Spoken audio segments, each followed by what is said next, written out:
Takže 8, 9, 7, 6, 2,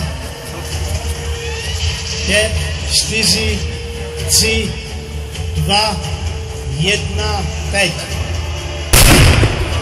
Ty jo. A máme to tady, výbuch atomové bomby, který ukončil druhou světovou válku za cenu obrovských ztrát na lidských životech a budíš tento výbuch pro vás pro všechny jako memento, že válku jedině takto a nijak jinak, protože válka je opravdu hrozná věc. Takhle, když si tady hrajeme, tak je to super, myslím si, že se to vám všem líbí a je to prostě bezpečné, neškodné.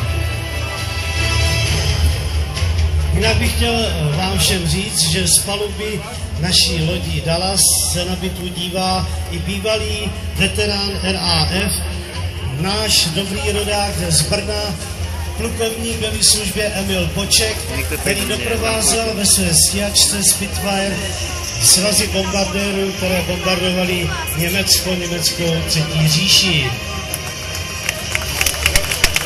Také bych chtěl přivítat starostu města nebo městské části Brno-Bystrc, pana Vetchého a další naši VIP hosté, kteří se na nás dívají z paluby lodi.